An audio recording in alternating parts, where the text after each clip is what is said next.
Welcome and hello, listeners and viewers on YouTube, or if you're listening to our podcast. This is our weekly High Vibe Tribe expert interview. My name is Liz Crescia. I am founder of the Mind, Body, Spirit Network, and I love to bring you transformational leaders in the mind, body, spirit realm.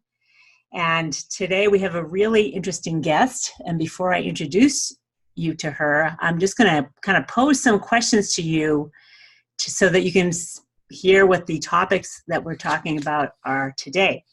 So, would you like to evoke the ancient medicine of Celtic Shamanism and return to your true self? Do the lush green lands of Ireland call to you with their healing energies of the ancestors, ancient gods and goddesses, and the bards, druids, and fairies of Celtic history and lore? These energies, the stories of these lands, and the practices inspired by Celtic shamanism offer us a medicine to bring us back home to our true self.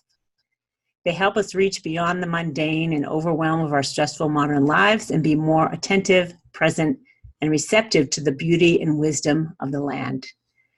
This is just a little bit about what today's guest, Jane Burns, is here to share with us, and probably introduce many of us to for the first time. I know this will be new for me to learn about Celtic shamanism. So before I start asking Jane questions, we're going to give you a little bit of background about Jane. And so Jane is a writer, practitioner, and teacher of Celtic shamanism and spirituality. Her introduction to the shamanic path coincided with the diagnosis of cancer in 1996. So we're going on 20 plus years, right, Jane? Yeah, 20 plus years since then. And she's still here, thankfully. Yay, Jane. She began her work as a shamanic practitioner in 2003 and as a teacher of shamanic studies in 2006. Her book, Up a Tree, I love that name, Jane, is a shamanic novel and handbook that was published in 2014. So that's fairly new for you. Jane has studied core shamanism with Snadra Ingerman and Celtic shamanism with Tom Cowan. We'll talk a little bit about both of them in a minute. She's a longtime member of the Society for Shamanic Practice and serves on the editorial board for their journal.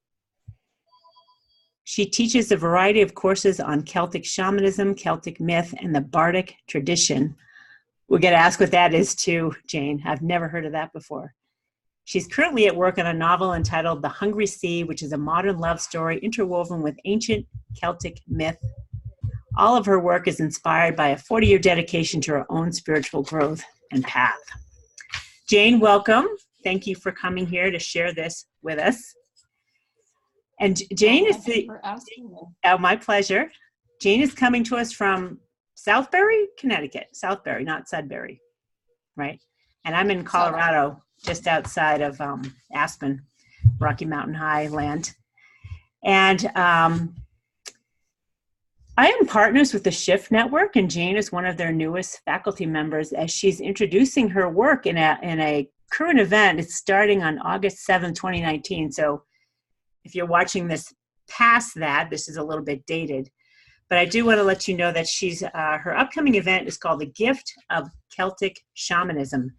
And we're going to talk about that at the end because we want to get to know Jane first so that this conversation is relevant to whomever is watching at this time. So, Jane, I was looking at your website, journeyofthesoul.com, and I want to read this little paragraph for everybody first because I really liked what it had to say. So, sometimes life presents you with issues that are not easy, problems that cannot be solved by reading a book or taking a pill. It might seem that problems like these stand in the way of what you want and prevent you from becoming who you really are. But problems are not in your way, they are your way.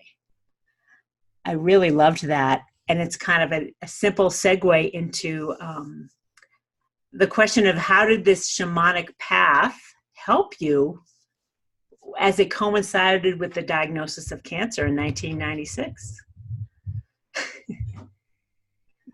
Well, thanks, Liz. And thank you for that elaborate introduction. Yes. Sorry if it was like, get on with it already for you. No, it was not. I didn't mean that. I know. Well, I mean, life does present us with things we didn't plan, right? Yes. And I think, most spiritual traditions beyond the shamanic tradition and beyond the Celtic traditions talk about the wisdom of welcoming what comes, welcoming even adversity. We think about I don't know if you're familiar with the poem by Rumi that's called The Guest House. Oh, He talks about, this being human is like a guest house. Every morning, a new arrival. And then he goes on to elaborate. It could be a joy, a malice, a depression, but he lists them. But he says, greet them all at the door laughing, even if they clear your house of all its furniture, because you don't know, the gift that actually is inherent in that. And, probably cancer did teach me in a big way to sort of approach life that way, and to try to aim to see everything as a blessing and to kind of convert it in that way. I mean, I think, we have the wisdom in hindsight to look back on our lives and these things that we went through that were really difficult. We can be philosophical, years later, and we can say, gee, if I hadn't gotten divorced, or if I hadn't lost that job, or, if I hadn't had that accident, I wouldn't have done this. I wouldn't have gone here. I wouldn't have met this person. I wouldn't be this way. I wouldn't have gained this strength. So you're just really taking that, that hindsight wisdom, and you're saying, well, if it's true, if I can recognize it in hindsight, let me recognize it when it comes in the door. And good let point. let me acknowledge it. This is a blessing. I may not see in any way how this is a blessing. I may not understand that, but I'm going to accept it as a blessing. And in that way, I feel that in the times that I've had the clarity and the presence of mind to do that, and you don't always, obviously, but when I have been able to do that, it accelerates you through that challenge because you've recognized it for what it is. And for some reason, just because of the place I was in and the kind of spiritual investigation I was doing at the time, I actually had sort of not a warning, but, I guess just kind of like a hint ahead of time that something was coming to me, and my helping spirits were saying to me, this really great thing is going to happen to you. And it's going to change you in ways that you couldn't possibly change otherwise. And it's going to bring you all these great things and all this strength and insight and move you to places that you couldn't even have imagined. And when I got the diagnosis on the phone that day, I instantly knew that those two were connected, that was what they were talking about. Mm-hmm. So from the very beginning, I framed it that way. This is going to be my spirit quest. This is going to be my spiritual journey. This is going to take me to places that I couldn't reach otherwise, and it's all good. So it made me make different decisions. When I was, encouraged to do chemotherapy and encouraged to do radiation therapy, and this is not a recommendation for other people who are in this situation because everybody has to listen to their own inner guidance. But when I was, those things were recommended to me, I just knew that they weren't going to be part of my journey. Oh. And they weren't intended to be. And I didn't want that sort of taking over, that the power of that influencing my journey, like contaminating it, I think I want to say. Right. And so I elected to take this on as a spiritual quest, and I began this practice, which brought me to shamanism. And my spirit guide at the time was, gave me a power animal. I didn't know this was a thing. What, having a power animal or a spirit guide, or both? I knew having a spirit guide was a thing, but I didn't know. And we were journeying. I didn't know, he would say, come on, I want to take you somewhere. I'd be like, okay. So this is during my meditation. So my meditations were they were journey-like. Wow. And he got, gave me a power animal, and I sort of thought, well, this is an interesting and very unique experience, until I started doing some reading and realizing, oh, this is a thing. This has a history. This is an archetypal experience, which was actually a delightful thing to learn. Yes. Oh, so very validating. And yeah. Are you saying that having a power animal is an archetypal thing, or being introduced to that, or? Sure. I mean, I'm it's not a personal experience, is it? No, right. Yeah. Just for it's gone on for years and years and years, and it has that history behind it. It has that meaning. It carries all of that with it. It carries all of that history with it. That practice of invoking a power animal, being given a power animal, forming a relationship with a power animal, carrying that power animal through your life.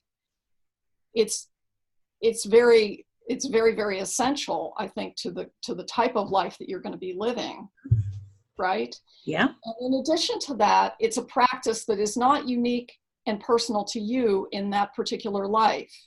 It is something that has been done time and time and time again. It's a time-honored thing.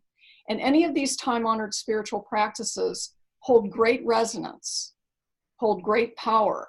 And every time they're re-invoked, and every time they're, a celebration is done again, and a ritual is done again, as it's been done hundreds of times before, thousands, millions of times before.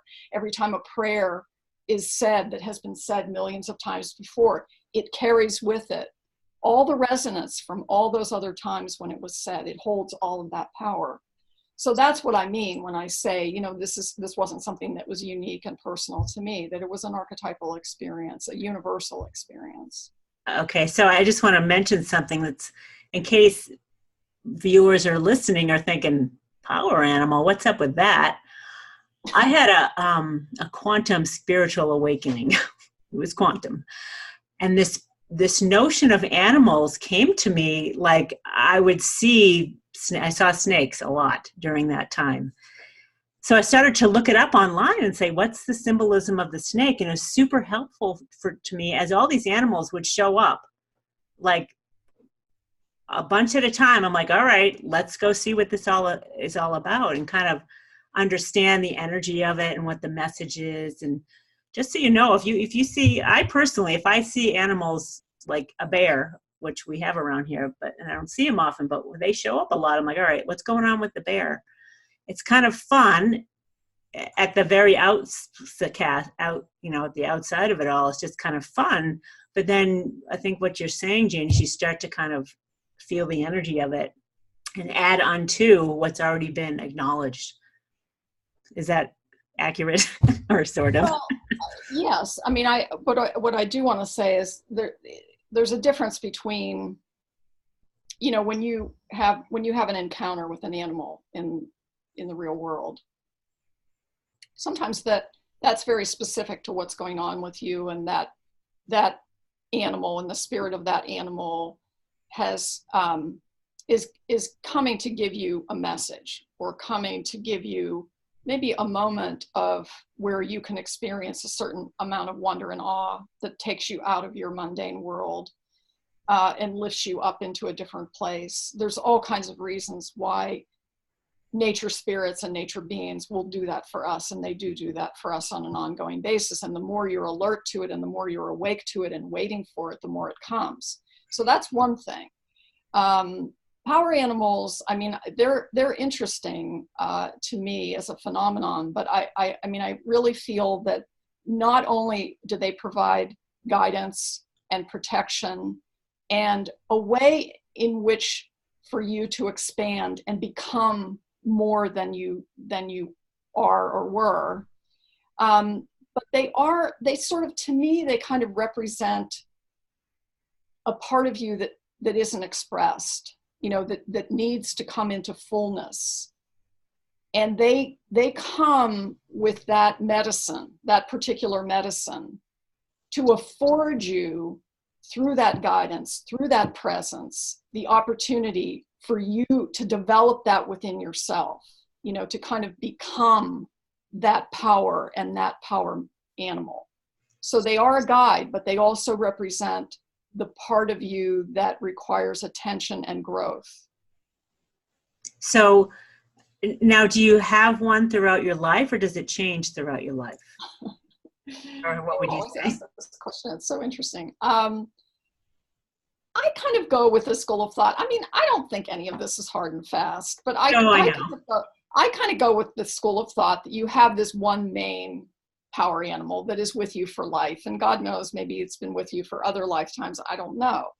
But, you know, especially being in the trade I'm in, every time we learn a new skill, we get a new power animal. You know, we have a power animal who helps us with extraction, and a power animal who helps us with soul retrieval, and whatever else we're learning, whatever skills those are. So typically someone who does what I do over the years and all the journeying that I've done and all the workshops I've been to, you have a cadre, you have a whole plethora, you know, of guides that it is, and you're calling on all the time. I mean, for me, just in my own work, just because it has just come to that after all these years, I have two main ones that I work with that I always invoke. It's the first thing I do when I go into the journey, is I meet up with them, I merge with them, I go from there. And they're with me all the time, no matter what I'm doing, whether I'm doing a soul retrieval or an extraction or whatever, they're with me the entire time. And that just is easier for me than when in the beginning I would be like, okay, now I'm going to be doing a soul retrieval, so I have to call in my soul retrieval animal, you know. And so it's just easier for me. It just makes more sense to me. But everybody has a different way of doing things, and you know, you have to honor your own process to some degree. You have to pay attention to how your guides are showing up and what they're indicating to you as a better way to work, a more effective way to work, a way that they would like to work. And you have to be, respectful of that. And so be willing to change your ways as time goes on. But I don't know, that's my thing about power animals. I mean, we all have them. People say, you know, well, do I have? Yeah, we all have them. But in our culture, in our modern culture, we aren't, it's not our custom to invoke them as it would have been in an indigenous culture. And to inform that child through all its life, this is your power animal, develop this relationship, have this communication, invoke this protection, you know, all of that. We don't do that. So they're said to be with us in non-ordinary reality, and they won't come forward unless we invoke them. Okay. And that's usually done through, you know, a power animal retrieval. You get a power animal for someone that invokes them. So do you help people discover what that animal is? Yeah, when I teach journeying, they can go off and get their own power animal, or a partner might get them a power animal, depending on the way I structure it. Okay. But if they come into my office, I give everyone a power animal. They always get a power animal. It's kind of fun, if you ask me. You must have read Philip Pullman's books, The Golden Compass, the trilogy of, does that sound familiar? I bought them for my son, but I did not read them myself. It's fascinating about the power animal in there. The lead character is completely aware because the power animal is right here all the time. But you might enjoy it. I found it an incredible series. It was really good. So anyway, just want to throw that in there, Missy. Okay. I think you'd like that. I'll check it out. I'll ask my son if he thinks I would like it. Oh, did he read it? Oh yeah, he read all of those. Oh, okay. He provides me with a lot of reading material every, like Mother's Day, birthday, Christmas. Oh, nice. I get a stack of books, you know, okay. Anyway, it's pretty good. If you're a shaman woman, I think you'd appreciate these books. She's a powerful young lady in that book. All right. So, okay, could you please give me your definition of a shaman? Because not everyone knows, and I still don't quite get it. Well, in the cultures, the indigenous cultures that still exist in the world, where there are shamans, which are, you know, kind of few and far between, you know, they're the medicine individual, the one who's responsible for providing healing and accord within the community in whatever manner that requires, you know, conducting ceremony, doing healings, working with the nature beings, working with the weather spirits, you know, protecting the community, doing oracle work, telling stories, being a story keeper, being an intermediary between the tribe and the ancestors, the tribe and the spirits, the great spirits, whatever they might be in that particular cosmology. In this day and age, I really feel that it's moved to a more archetypal level. Here we go with archetype again. Okay. And that archetype includes that whole mixed bag of being the storyteller, being the psychopomp, the one who commissions souls from the dead, being the curse remover, the spell maker, the ceremonialist, the priest, the healer, the medicine person, just on and on and on. All of those things fall under that archetypal heading. So when I'm working with a client, I don't commonly see it, but every once in a while, I'm working with a client, that archetype will pop up for them. And what it means in that context is not literally that this person is a shaman. We don't, out of respect for the indigenous cultures, we do not use that term.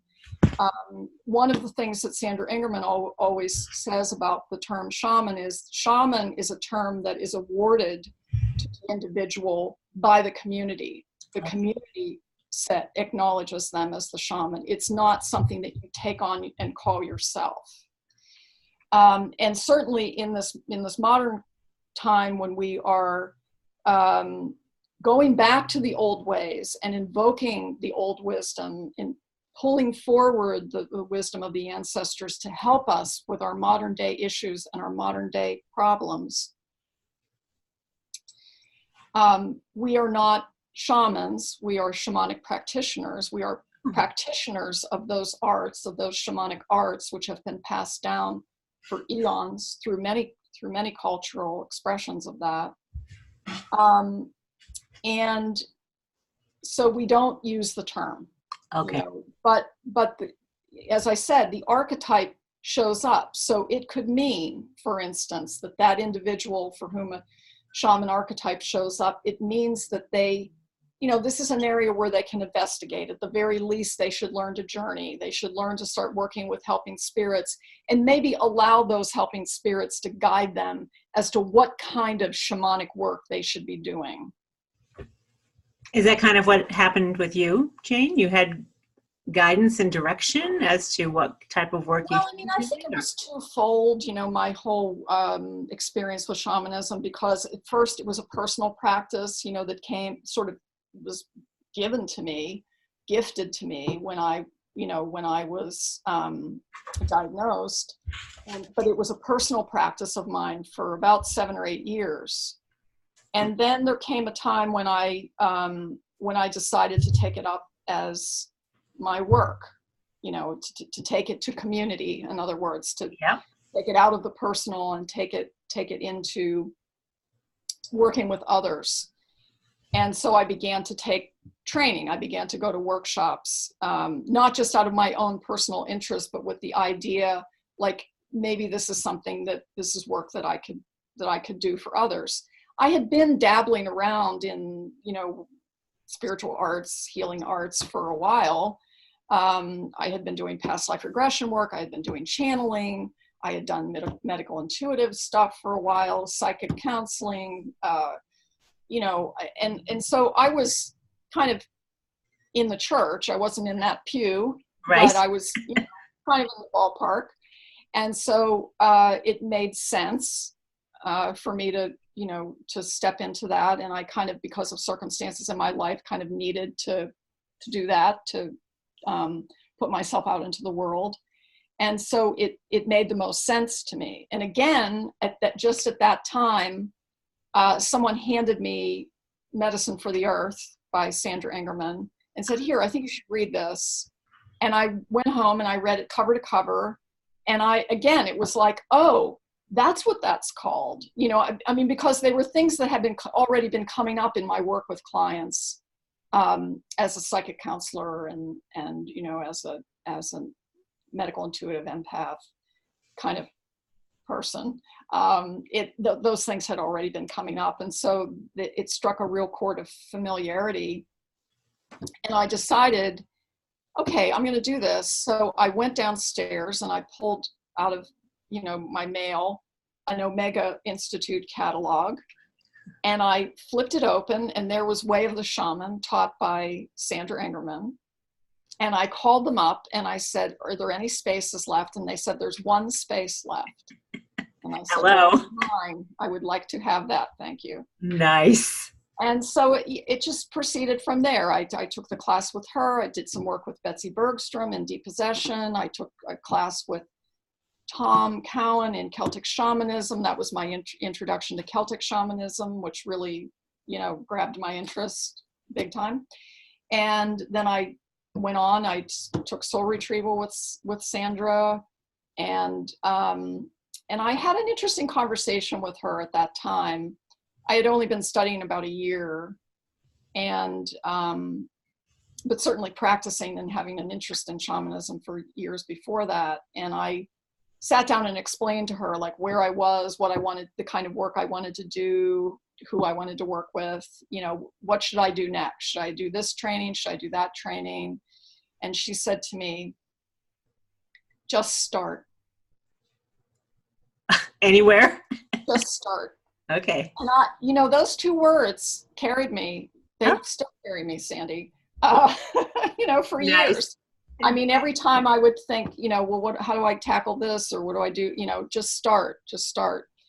And so I did. So I went home and I, got some help putting together a website, and I just started practicing. I started doing soul retrievals. I did soul retrievals for free for a year. Could you please tell everybody what a soul retrieval is? I've kind of wanted to know for a while. Oh, soul retrieval. Wow. So that's a really big question. I know. Let me see if I can do it justice. Okay, good. Okay. So, I mean, we all, throughout our lives, we come into situations that threaten our safety, that are frightening, that are dangerous, that are traumatic, situations of loss, situations of where we feel that we want to belong and we're willing to bargain certain parts of ourselves in order to belong, in order to be loved more, in order to be accepted more. Children do this all the time. This is soul loss due to accommodation. And it's, my family would seem to appreciate me more if I was less curious, if I was less creative, if I was less, adventurous.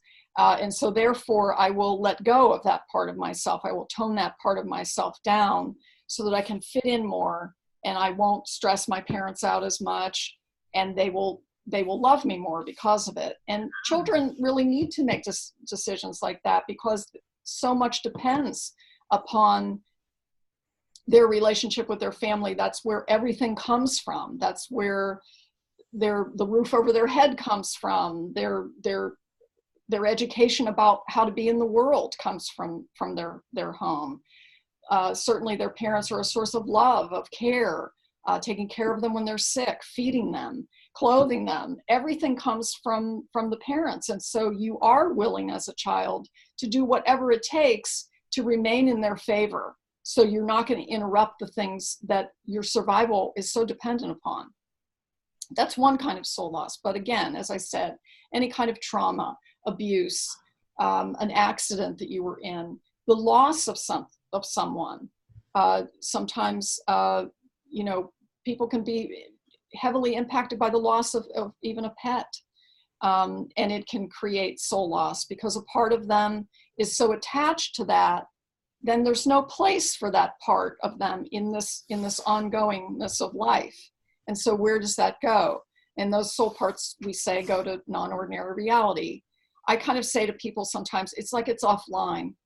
People go, well, what do you mean it goes to non-ordinary reality? I'm like, it's kind of like the program's there, but it's offline, There's no connection. There's no internet connection. It's there, but it's offline.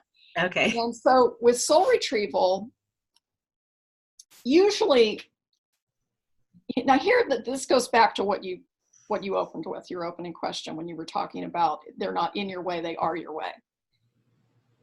When people come to me, they sit down and they say, this is what's going on in my life. I'm going through this, I'm going through that. This happened to me 12 years ago. I've never gotten over it, whatever. There's always a story. Yes. And that story, whatever that is, or that problem, that issue, becomes the portal. That becomes the reason why we shape the journey.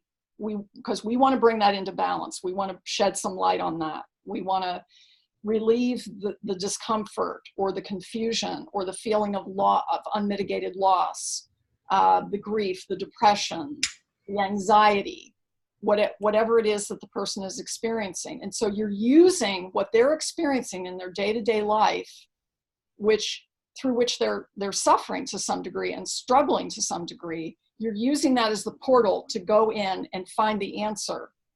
What's the history on this? Where did this come from? And you might go back to a time when they were 5, or a time when they were 20 and they had their first heartbreak, or, a time when they were 17 and they, were in a terrible car accident and lost their best friend. You don't know where the source of it is going to be, but the journey and the guidance of the spirit helpers will take you to the place of that breach of that soul part.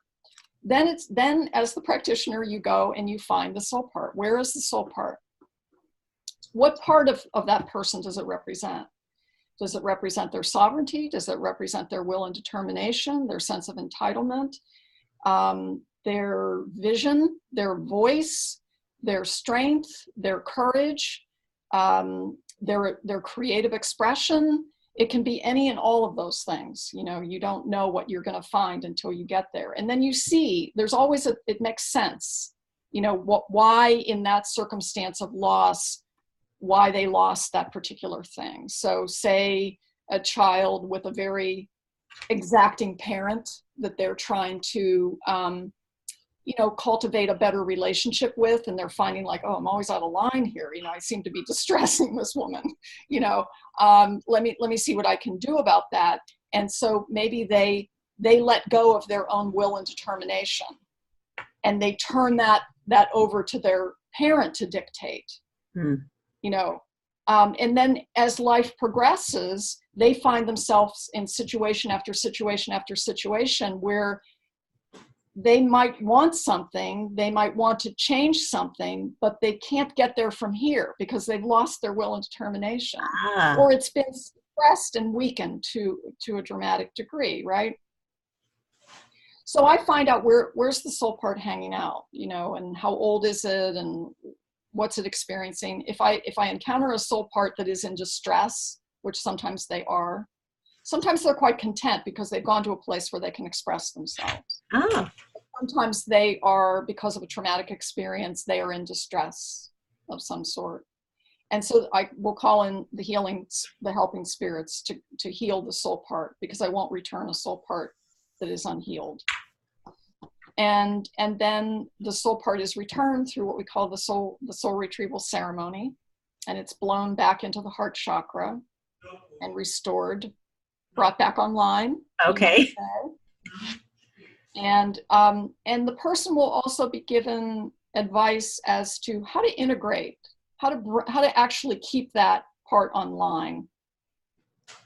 And so, for instance, like, this happens all the time where people lose kind of a lot of their imaginative skills because parents don't tend to deal well with imaginative kids.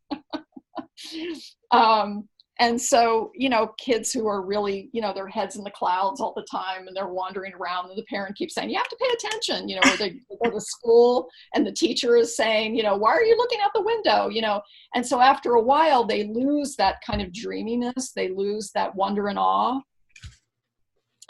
And oftentimes if I bring back something like that, the integration will be, I'll see them painting or something, and I'll say, do you paint? And they'll say, oh, I loved to paint when I was little. I used to paint all the time and I was really good and I loved it, but I haven't painted since I was 8 years old, or, whatever. And so the integration advice will then be for them go take a painting class if you feel you need one, or just go to an art store and get some materials and start playing. Nice. And start painting again. And that helps bring that soul part alive again. So this is, I don't know that many people are really familiar with soul retrieval, except for in your world, are they? In my world, everybody's very familiar with it. I'm sure there's some people, I'm familiar with it because I desperately needed it and didn't know about it until after I'm sure I could still use it. It's something that we observe, and something that oftentimes, people know it's in their language, and they'll say, I've never been the same. Or they'll say, I lost something in that experience. Or, they'll express it in some other way, like I feel like I keep wandering, or I feel like I don't know who I am, or I feel like I'm not really living my life, that I'm sort of beside my life, and looking in. And so there's lots and lots of ways that we express it in our language. It is called dissociation in the psychotherapeutic world. So okay. It's recognized there as well. But it is really, as with all shamanic remedy, it really is a spiritual rebalancing that is required. And that's the efficacy of soul retrieval. It's magnificent work. Nice. Is this where most of your time is spent, Jane, or has been spent one-on-one, or you do a lot of different things with one-on-one with people? Well, in a given session, I soul retrieval comes up more often than not. Okay. But, other things are sometimes required, and it's always like a different avenue in, or a different reason, it might be because of ancestral issues that are impacting the individual. It's an ancestral pattern that has impacted the person, so that there are aspects of their personal life where soul loss has taken place because of the influence and the impact of this ancestral pattern. So you can see them arising for different reasons. So people might come in and they might say, oh, well, this runs in my family, and I feel like, I need to do some work on this, or whatever. So we're healing it in the larger context of the family, going all the way back to its source, finding out, well, where did this start? It might go back to the 12th century. And you rectify it. You allow the spirits to come in and remedy it, and you observe all of that. You tell that healing story. And then you bring it down into their particular life. And they might have actually experienced some soul loss from that patterning. And then you want to return the soul part that was lost to them because of the influence of that particular creed or belief. Families carry these things. They carry these kind of the larger identity of who we are as a family, the larger identity of where we fit into the world, how the world treats us, that kind of thing. And it can really impact people on a personal level because they grow up kind of steeped in that mentality. Yeah. And so it reflects on, it impacts the way that they look at the world, and the way they operate in the world, and the choices that they feel are available to them in the world. So, you might have a pattern, for instance, of, through the matrilineal line, there's no voice. Women are seen and not heard. And so a woman who is born into that family kind of loses her voice, at some stage of the game. She sort of realizes from watching her grandmother, watching her aunts, watching her mother, being schooled by her mother, oh, don't speak up, and she's got this pattern, this long-standing pattern of suffering in silence. Well, it's affecting her, the growth of her soul and impacting that, but it also is a family pattern that you want to cure both of them. So that's other work that I do. And there's, extraction work that sometimes needs to happen before you bring a soul part back. What does that mean? Well, sometimes we carry energy that isn't ours, or curses and anger sometimes. People can you know, sometimes if they grow up maybe with a really angry parent, or they have an angry spouse for a number of years, and they just kind of absorb, they become sort of the receptacle Yeah. for that anger over a period of time. And that energy is kind of in the body. So maybe you're returning something that was lost through that experience, but before you do that, you want to remove the energy that doesn't belong to them. Okay. You know, so there's extraction work, you know, obviously power animals. I do, you know, my own way of doing things. I mean, I ask the spirit, I always say to the spirits, show me what you see, show me what you see, because I'm not interested in what I know and what I see. And so I ask them to show me how they see the person operating in their current life situation, with particular to the problem or the issue that they've brought into the office. And then I say, what does their soul want? Ah. And then I see that. And I ask for an archetype. I say, what archetype is emerging here? Because that has a whole wealth of information regarding where they are in the situation. And it really informs them as to who they need to be, the role they're playing as they go through that experience. And then I look at like the physical, for instance, you know, how do they put themselves out into the world, and how does the world receive them? What's the spiritual underpinning of this issue that they've brought in? Where are they emotionally in that experience? Because we do kind of experience things on all those levels. We experience them in this outer physical way, and we experience them emotionally, and we experience them spiritually. So I want to examine what's going on each of those levels. And usually the spiritual level is very mythic. They'll give me a myth, you know, and I'll be like, oh, okay, I get it, because I can see how they're being a particular character in a myth. Oh. And it's very useful when you stop and think about it. Again, here we go with, you know, personal archetypal. It's always so useful for us when we're caught in something. We tend to feel really alone in our struggle. No one will understand this. I can't even convey this to others. But you can always go mythical on it. There's always a broader dimension to it. You are part of the human experience. Your issue that you're working on is part of the human condition. And oftentimes seeing it through that lens relieves a certain amount of the suffering, where you realize that your personal resolution and gathering of wisdom on that particular issue will lend to the greater issue within the human condition. Yeah. And you're just playing a part in that. You're helping to add to that. You're helping to take another thread or another snag away from that larger problem. I mean, I love this piece of a poem by Naomi Shihab Nye. She talks about, it's called Kindness. The poem is called Kindness, but there's one part where she says, before you know kindness as the deepest thing inside, you must wake up with sorrow. You must speak it till your voice catches the thread of all sorrows and you see the size of the cloth. And that's what I'm talking about. When you come to that place in your personal experience and you realize you are so not alone. This is an issue that has been experienced by so many individuals across so many eons of time, and you are contributing to the greater resolution of that aspect of the human condition and of the collective consciousness.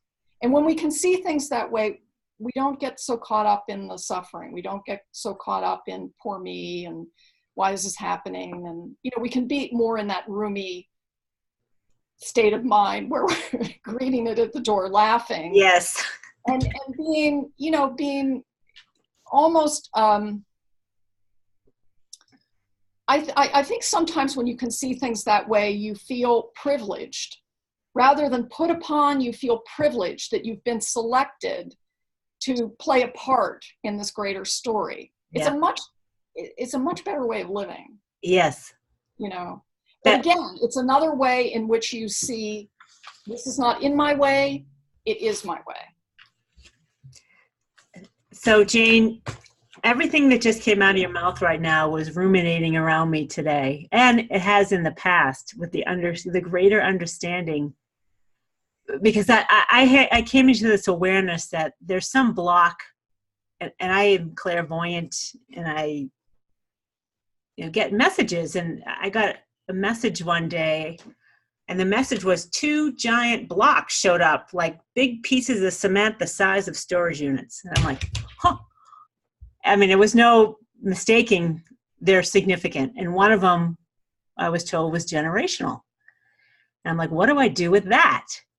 But it brings back, I want to get back to the ancestral healing and what you were talking about there. And it kind of, I started to think back on my one side of my family that I rejected.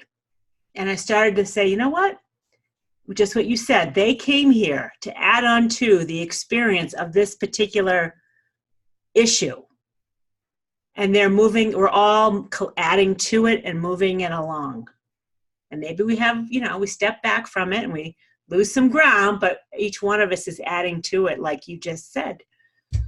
And I also want to mention, I told this, I don't know if you've met Gemma Benton or aware of her.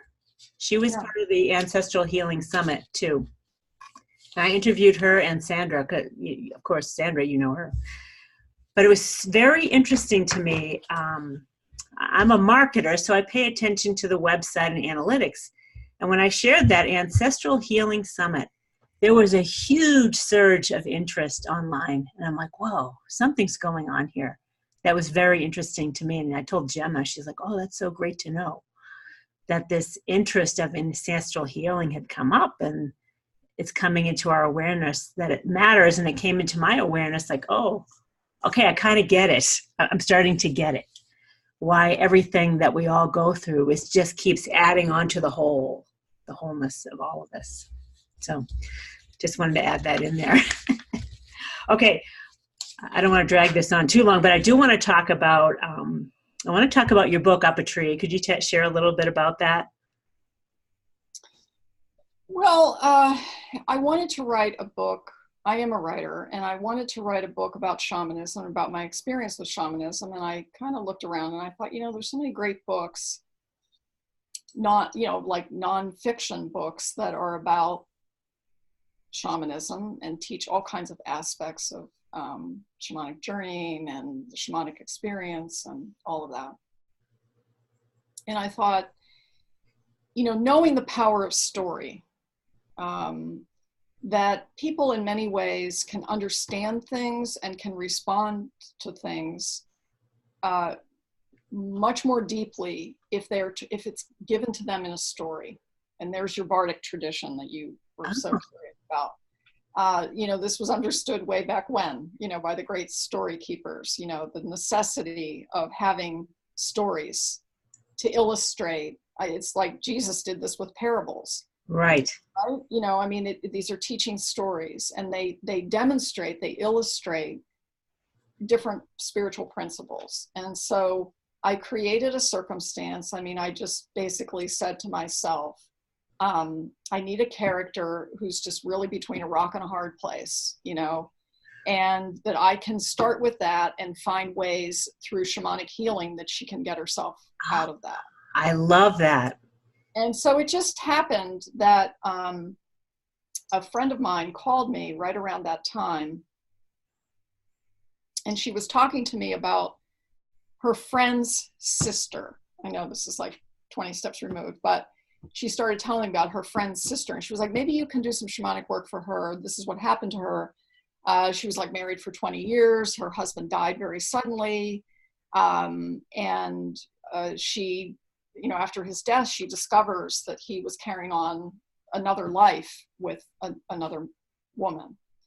And it was devastating to her and to her family and so on. And so I thought, well, that's kind of that's an interesting dilemma. Yes. And then right after that, it was like 2 days later, I was watching some news program, like a news magazine kind of thing. And they were interviewing somebody, I can't even remember who it was. It was one of those actresses that, back in the day, they were in many movies and stuff, and they disappear. They just fall off the face of the earth for like 15 years, and you're like, oh yeah, her. And so they were interviewing her, and they were sort of saying like, what, where have you been? Like, what happened to you? And so she starts telling this story, which was like very similar. Like, well, I was married to this person, and, they died, and I discovered, and this whole, and I'm like, it's the same story. And it came like 2 times. So I thought, all right, fine, I'll take it. And so I started writing about that, and, just kind of formed, I created other characters, and off it went. A lot of people think it's my story. Oh, I was going to ask you. And I say, no, it's a novel. Okay. That's fiction. And so a lot of people will say, oh my God, I didn't know that happened to you. And I'd say, it didn't happen to me. Actually, I didn't know it either. And so it is fiction, and it's based on this little idea, this little nugget that it started with, and off it went. I love that. I wanted it to be both a handbook, like an instructive kind of thing, and also this story. So there's like 12 chapters, and the story just goes along, and through her experiences, the character and her family, she has these different things that come up, and they're all different aspects of shamanic healing. There's a psychopomp in there. There's soul retrieval, there's soul raising, there's power animal stuff, there's all kinds of things that happen. There's space clearing that happen throughout the course of the novel, that then in the back of the book, in the handbook, and there's 12 parts to the handbook, and each part of the handbook tracks the same 12 chapters. So that what happens in the chapter, if you're really interested, and there's a piece about ancestral healing. Cool. So if you're really interested in that, you look back in the handbook, and in the handbook, you get a journey to do, you get a creative exercise, you get a ritual to do, so you can put the information kind of into practice. Not only do you journey on it, but then you can find some way to seal the work, is what we call it, where you actually bring what happened in the other world, in the journey, out into your living world. I love that, Jane. I'm getting that book. I have an order waiting at Amazon. It's going in the cart. Oh, well. I love that. I think you'll like it. Lots of people tell me they can't put it down. Good. We love that. All right. Somebody just told me that today. All right, we're putting it out there, viewers. This book too says they can't put it down. So. I love that. Viewers and listeners, Up a Tree by Jane Burns with an S. Okay, that's going to go. We have a monthly book review in our network, Jane, so I'll read it, and then when I share it, I'll let you know. Okay, great. I'll share it in this interview, whoever's listening or whatever. When I do that book review, there'll be a link to it eventually, but I love the premise. I love the story. And do you watch Netflix at all, Jane? Do you have a Netflix account? Yes, I do. There's a series on Netflix with this exact same storyline, but not the shamanic stuff. It's called You're Dead to Me. And what's her name? Christina. She used to. Oh, yeah. My son watched this and told me to watch it. Yes. It's very good. It's a little rough around the edges, but same story. Her husband dies suddenly, and then she finds out about this. But there's interesting storylines and characters in it. It's really good. You'll like it. But it's a little dark. Good. It's a little dark, but enjoyable.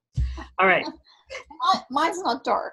Okay. No, I'm sure. I love this. I was shooting for bringing light to it. Good. All right. I have tons of questions. I might have you come back, Jane, and we'll finish up the questions, because I want to get to the book you're working on now, and then the event, and then I've got all these other questions, but we're going to pass and we'll come back and do this again so we don't drag on too long here. So I want to hear about your next book. I'm getting that book. I can't wait to read it. All right, the next one is called The Hungry Sea. Is it the same name? You keeping with that name? Is it the same name? You're working on the book called The Hungry Sea. Yeah. You haven't changed the title of that yet? No. I love that title. It's perfect for the book. Okay. Do you want to share about that book a little? Yeah, it's almost done. I was going to finish it this summer, but then Shift happened. And, Shift, SHI. The book is still sitting there untouched. I have like a chapter and a half or something Oh, to do on it. It's that close, you know. okay. It's a little excruciating to feel like I don't have the wherewithal and the presence of mind to go and sit and saturate myself in it and finish it, but I will. Okay. It's a story of a woman who loses her child. She loses her son, who's 10 years old, in a car accident, and he's killed with her husband. Oh. She loses her husband and her son at the same time. And she is, by profession and by walk of life, a shamanic practitioner. And so she is dealing with the grief that she can't get through. She's swimming in this hungry sea of grief. Oh. And so she's the main character. And then she kind of interfaces with a guy who she buys a new house, and a guy who she hires to come in and redo the house, and his son. And it's difficult for her. She gets a little worried about being around a child again. Oh. You know, that it's going to stir things up for her. But she really forms a deep attachment to this boy, and also to the man who's, you know, remodeling the house. And then there's another woman who lives in the town and is actually a client of hers and becomes a friend. And she's going through her own issues. Her father has Alzheimer's and he's in the last stages of his life. And she's involved in a relationship with a married man. And so they all have kind of their issues. They all have things that are about loss and are about trying to live through those losses and find a way to, I guess, a more transcendent place, or a place where you can live more comfortably with that loss. And so included in it is all the Celtic stories that she used to tell her son. Oh. And so he also, the dead boy, also has a voice in the book. And so intermittently, you get him telling the story as his mother told it to him. Oh, all right. And so I'm excited for this one too, Jane. You tell a good story. Yeah, and so it fits in totally. As you begin to understand what's going on in her life, you see the importance of that story and how it relates, and sort of the prescience that went on in the telling of the story. And so it's really fun to write. It's just because I love Celtic myth, and I love the wisdom that is inherent in these myths. You could just spend forever on them. You know, just pull them apart, at them from different angles. And so those are a part of the book as well. Wow. All right. You tell a great story, and this is compelling. I want to read that one too. You tell a great story about telling a story. All right. So that's called The Hungry Sea. Any idea on when that might be published? No. Hopefully. Next year, hopefully. Okay. Next year. So if you're watching this video, we will for sure keep you posted on the new book, but we'll share your up a tree on the links below. And all right.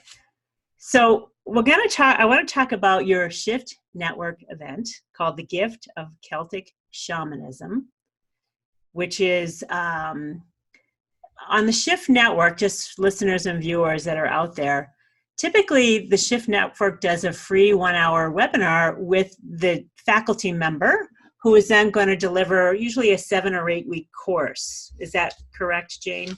Yep. Okay. So is yours 7 or 8 weeks? It's 7. Okay, a 7-week course. But this first webinar or event is a freebie where you can just listen in, and then I believe a week later you do a live Q&A too, right, Jane? Is that scheduled? Or do you?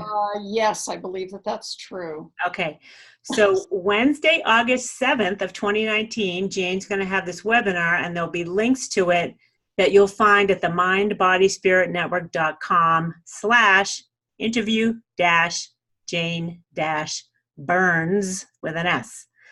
And you can register for it there for sure. and we'll have it all over social media as well. But it's likely if this course goes well, they'll do it again. So if you're listening to this, later in the year, we'll still have connections to Jane and her website and how you can connect with her book and all those goodies. And any upcoming events, if it comes around again, you'll see that available to you. So don't feel like you missed out on anything. Jane's still available off of the Shift Network. Are you doing classes, other online classes, Jane, or retreats, or what do you do? I don't do other online classes other than this one, but I teach a 2-year course training in Celtic Shamanism. Okay. Oh. I'm starting a new one in May, and it'll be taught in Prairieville, New York. And I actually have 2 ongoing right now. One will finish in October and the other will finish next year, and then I'll start another one. So they always overlap. I also teach a class called Introduction to Celtic Shamanism. It's a weekend class, and that will be offered this year in October in Vermont. Oh, nice. On my website. Okay. And then every year I'll teach just the only core shamanism class that I teach anymore, which is the Shamanic Journey. Okay. And I usually teach that in the spring, and I teach it locally here in Southbury, actually in Woodbury. And that's all I'm teaching right now.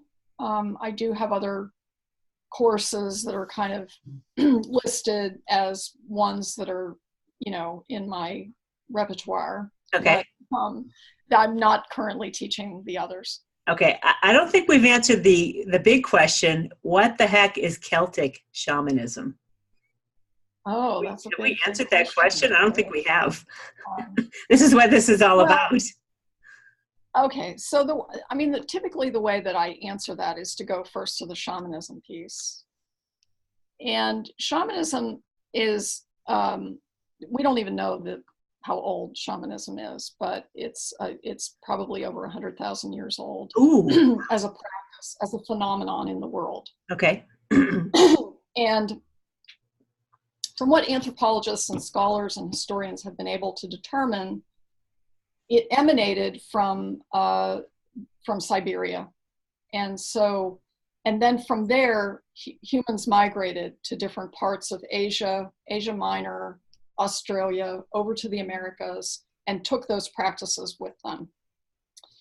Now, the Celtic people actually come from Asia Minor. So they came from Asia Minor, they came through Eastern Europe, Western Europe, Iberian Peninsula, and up into the Celtic Isles. So that's their migration path. And of course, every indigenous culture expresses shamanism in a different way. And the reason for that is that the spiritual practice arises out of the relationship of that tribe, of those people, with the land that they tend and live on. Oh. That's what determines their cosmology, their rituals, their festivals, their beliefs, their gods and goddesses, their stories, their myths, their understanding of who they are, their identity, their understanding of the world itself, of the greater universe. It all rises out of the land, because the land itself and the nature beings that surround them really inform them of all of those greater questions, the mysteries of life, and why things are as they are, why we are as we are, how can we live better in the world, what is being asked of us in this opportunity that we've been given called our life. And so that kind of mentality just sort of filters along with all of these migrating tribes. They may change their practices to some degree, depending on where they come to live, and the stories that may already be resident there. I mean, by the time the Celts came to the Celtic Isles, there were already stories. There was already history. There were already things that had happened there that, of course, then influence the way in which Celtic shamanism is practiced. I mean, I really feel in some ways that when I'm teaching Celtic shamanism, I'm teaching two things. I mean, I'm really teaching Celticity or Celtic spirituality, a Celtic way of seeing and being, but I'm doing it through a shamanic lens. I'm doing it with the strength and the help of those practices, which give us greater access to those things. So shamanism as a practice, the shamanic journey in particular, gives us the opportunity to not only like study this stuff and read these myths, it gives us the opportunity to go in and meet the characters and say, what can you tell me about this? What can you teach me about this? What could you show me about my life? When you look at my life, what do you see? When you look at this situation, at this challenge that I'm in, what is the wisdom that you can give me? So we can use all of the things from their culture, including their stories, their festivals, their gods and goddesses, their practices, their way of looking at the world, the blessings that they would give to others, the expression of gratitude, the reverence that they had for the earth, the reverence that they had for the land, the devotional practices. Devotion and reverence is something that is so key and is so steeped in the shamanic tradition and is missing from our modern world. We don't have things that we are devoted to, or we are devoted to things that are shallow. We are devoted to our Netflix. We are devoted to our cell phone. We are devoted to social media. We are devoted to what the neighbors think. We are devoted to whether I'm going to get that promotion, next week. And if we are not devoted to something that is greater than us, the source, the ongoingness of creation, the source from which we come, that we can interface with that and connect to our own divinity, then we become lost. We become lost on a personal basis, and we become lost as a culture and as a world.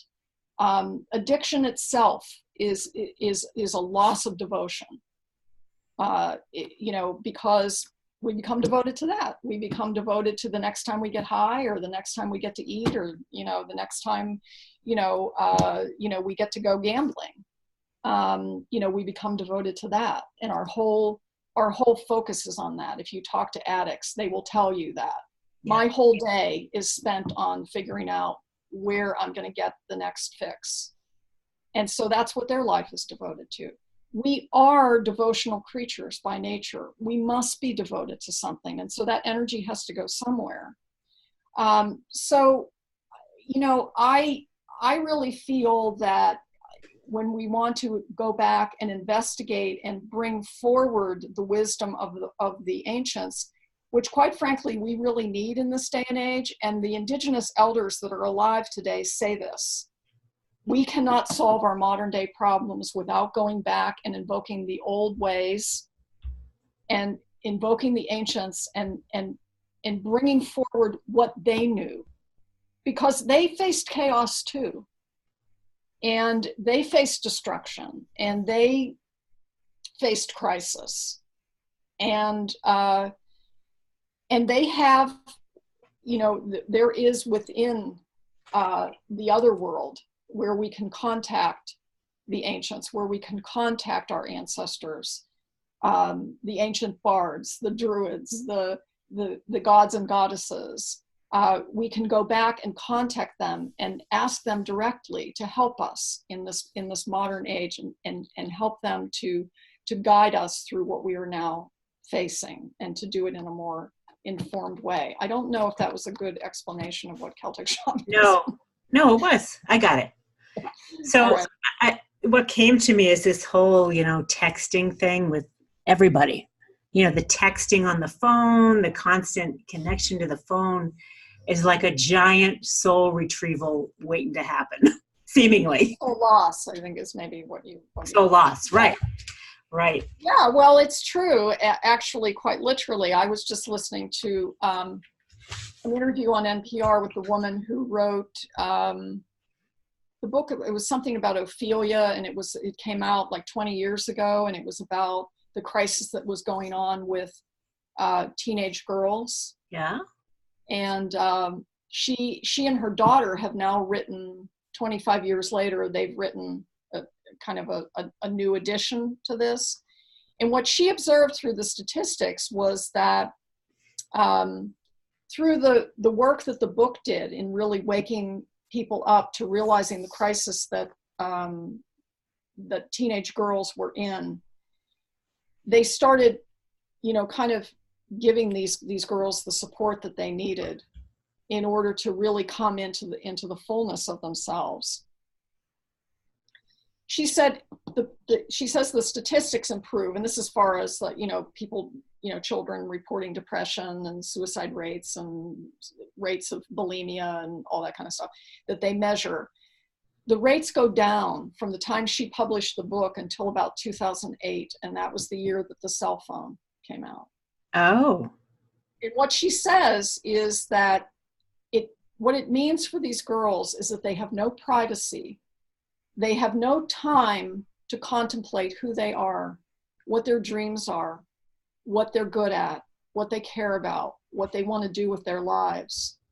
And as a result, because they are so switched in all the time, and because they have no privacy, they lose that very crucial period of time in their life when that's what they're supposed to be focusing on. And so it does literally create soul loss. Yeah. Well, I do want to mention one thing, that to have devotion and reverence for something that's of higher consciousness, let's say, exists within all of us. And I feel it within myself, because there was a time where I couldn't be grateful or appreciate much because I was in trauma, whatever. I was in the story. But when you feel it, it does exist, and it's so much superior to addiction, to anything, that it was just, it's within all of us to experience it. It's there. The seed is there. The light is there. And it can be switched on. And I think there's a lot of awareness of this addiction to texting and cell phones already. And it seems to have come around fairly quickly, considering that it's already coming into awareness, like, this is not good. There's studies like, this is no good. You got to stop this behavior, which is a good sign. But it's adding unto, like you said before, Jane, no judgment. It came around as a technology, and now we're all adding onto it. Is it good for us? Is it not good for us? And discovering, like, it's a discovery. And you go with it or you don't. So, I've also learned you let go of judgment. No resistance, like Rumi. Here comes here's a guest.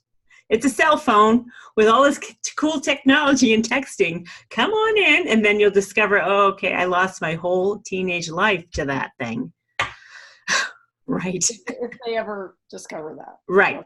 So let's hope they do. I have faith that they will, because they're listening right now, or 4 years from now, they see this. They're like, oh. Anyway, all right. One last thing, my dear. Tell us about the course. I don't want to talk about the event, because you've got to go to the event in order to get access to the course.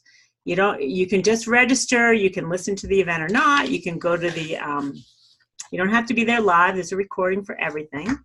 But then it will introduce you and give you access to the course. So why don't we just talk about that real quickly here, Jane, and then we'll let people go. Let's see. Okay.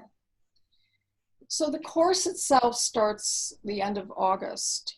Okay. It goes for 7 weeks. It starts August 28th, I believe, Okay. which is Wednesday. Of 2019, just so you know, if you're listening. It goes for 7 weeks, and it is the kind of thing that if you can't make the live, presentation, you get a recording, and you can listen to it at your leisure, whatever's convenient for you. So each week we are looking at a different point on the Celtic medicine wheel, the Celtic wisdom wheel. And the medicine wheel of the Celtic people is very unique. And it really is, in many ways, when you go in and really start looking at it and trying to figure out why is this placed here and what does this mean and whatever, you begin to understand that it really is like a code for how to live in the world. And the center of the medicine wheel is sovereignty. So ultimately, that's what we want to come to, is really our own sacred center, and coming to a place where we turn our allegiance away from the outer world and from all of those distractions that are constantly pulling us away from our authentic self, what we dream of, what we yearn for, our soul's calling, our purpose in this world. And it encourages us through the practice that's inherent in the wheel. It encourages us to turn our attention more towards that, to commit to hearing the call of our soul, listening to the call of our destiny, and putting that first before anything else. It encourages us to walk through the world with wonder and awe, because it is wonder and awe that will spark our own creativity. And this comes from the South Point. This is the gift of music in the South Point. Music was said to come from the other world.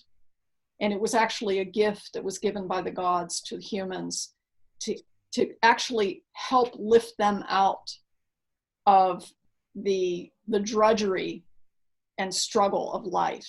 Because it was very clear that on this dualistic plane in which we live, people suffer here.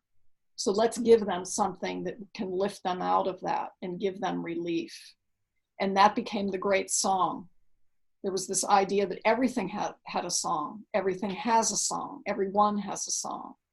And all of the strains, all of the individual strains of that music make up one great song called the Uren Mor. And that is the gift of the South Point. And what it encourages us to do, as I said, is to live in a spirit of wonder and awe, which will invoke and instigate and help us cultivate our own creative expression. It also encourages us through the West Point of the wheel. It gives us encouragement or instruction to investigate the self, to surrender, which is what is kind of required for us there, to surrender to the unknown. Because a lot of who we are is as yet unknown to us, and it must be discovered. And we must be willing to go into that territory as fearsome as it appears to us. And that will give us the gift of knowledge, which is the West Point. And then we move into the North Point, which is battle. And basically what battle is about is the battle within. And it's the struggle that we have with ourselves of not wanting to bring out of the shadow the most precious parts of ourselves or the wounded parts of ourselves. We don't want to go there. So it requires enormous courage for us to undertake that battle within. But the more we can take on that battle within and let go of those things, of bringing the shadow out into the light of day, getting more in touch with our authentic self, releasing the false selves, the wounded selves that we have through soul retrieval or maybe through other means. It's through that process that we come to sovereignty. And that is really rulership over our lives. There are lots and lots of ways in which we trade away our sovereignty. Soul loss is one of them, but also codependent relationships, addiction,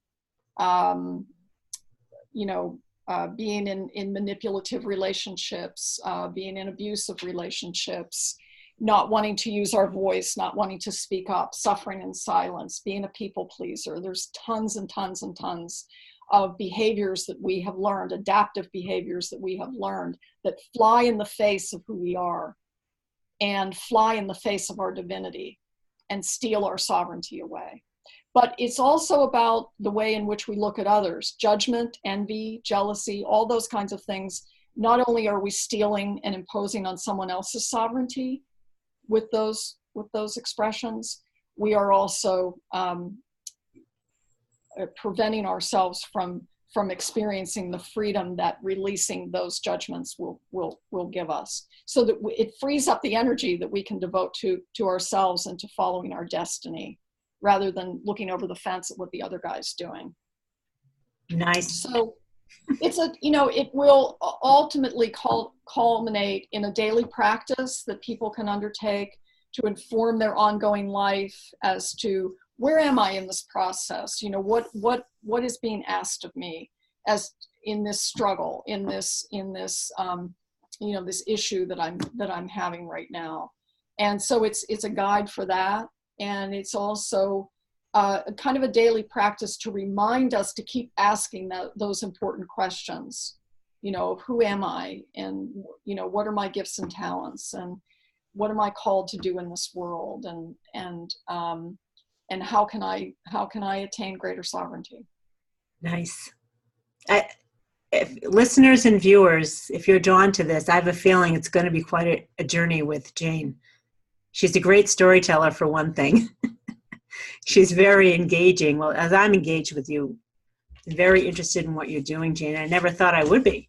I thought Celtic just in general, not you, but the topic, Celtic shamanism. I'm like, I think most people are thrilled by the idea of Celtic shamanism. No, well, I didn't know. I had no idea. It's not you, Jane. Don't take it personally. I didn't know what to expect or what it's all about, but the whole journey is really inviting to me, and I love that you're offering this course.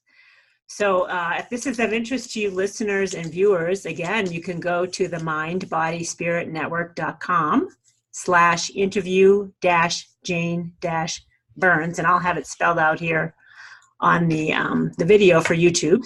And there will be links everywhere so you can connect with Jane somehow. Do you have a name for this course, Jane? Yet?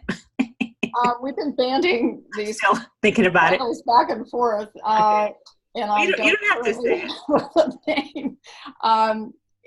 It's Celtic shamanism, and then it's something reclaiming our sovereignty. Something reclaiming our sovereignty. If you don't know what sovereignty means, look it up. It's a very powerful word.